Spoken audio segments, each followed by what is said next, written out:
Hey guys, so I'm back with another video, and this one is African American Herbalism. I read this title, I was like, ooh, let me get that. I've seen people on the TikTok with it, and I missed this whole part where it's like a practical guide to healing plants and folk tradition, because this book is more than an herbalism book. And I was telling my husband, I'm like, why is she naming it this? Because she gives so much more, and she's stuffing her own coins by just putting herbalism on there. But it does say it, I just wasn't reading, and maybe other people might do that too. And I think more people might get this if it had maybe a little bit of a different title, because some people may not be as interested in herbalism. But I don't know, like if you're doing hoodoo and you're practicing that, that is a big part of it. So this book, I think I would say it's like a 9 out of 10. I don't know, a 10 out of 10 just makes me want to like flip pages and like not stop reading and like read it all in one day and stuff like that. And I did want to keep flipping, but I did want to take breaks. So I'm going to give it a 9 out of 10.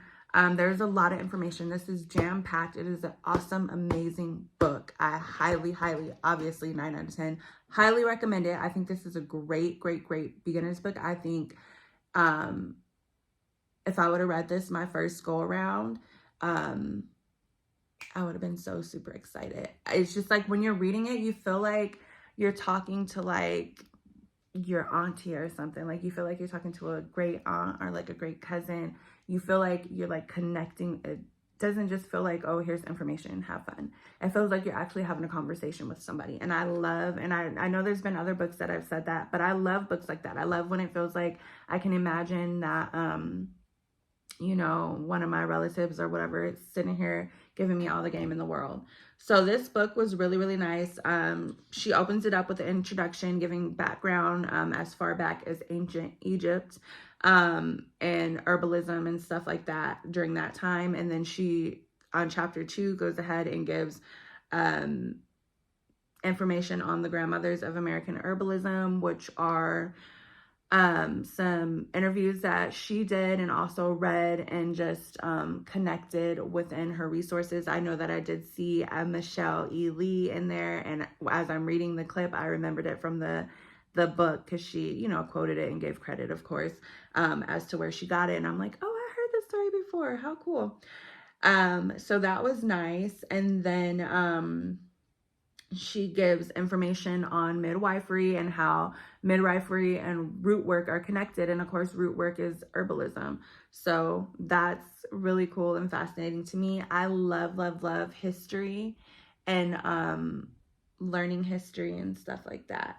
And then she gives some other information on, again, she's still going on to like the old school. She has a couple of old school people in here for the herbalism and stuff like that, like the interviews. And she talks about foraging and wildcrafting and being responsible with that and being careful, taking herbalism classes and stuff like that. And yeah, and then she also gives like a breakdown on a lot of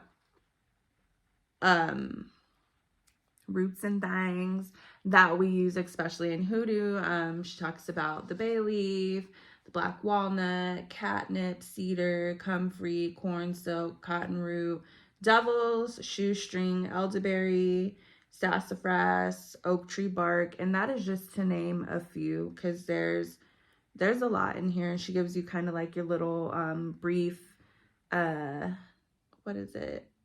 Oh my gosh, I can't even think of what it's called. But like a brief little information about what the plant is used for, the medicinal and the magical use of the plant. And then she gives some stuff about spiritual bathing with the elements. And she does give out some spiritual baths in there.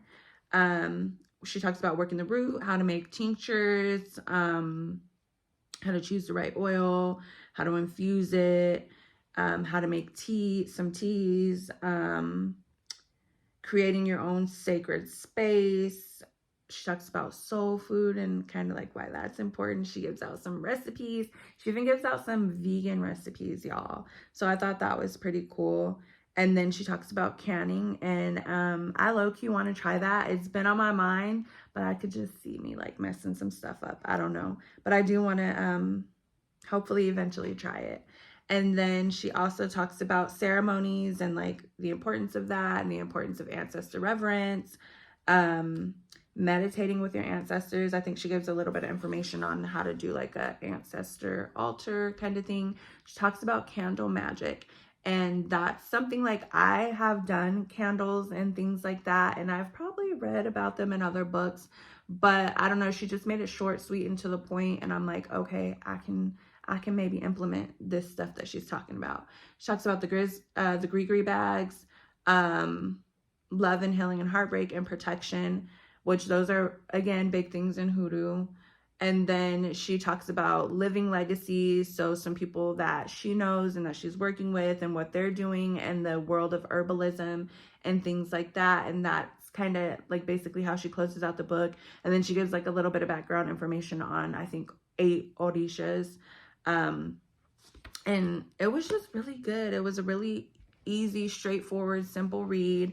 I think she did a really, really good job of getting the message that she wanted to get across and getting your mind to thinking, because I think she even says to like do your own research, learn your own things about herbalism. And then she also gives like resources to where you could go to learn more stuff. I think she gives resources for herself. She's like within this group and stuff. And then when she lists the people who are still living and doing herbalism that she, loves and holds near and dear to her heart, she gives their information and where you can find them and, things that they're doing within the community. So I thought that was really cool and really nice. And one day too, I know that I want to take bigger steps to learn more about herbalism and more about the plants. And I want to learn how to plant stuff.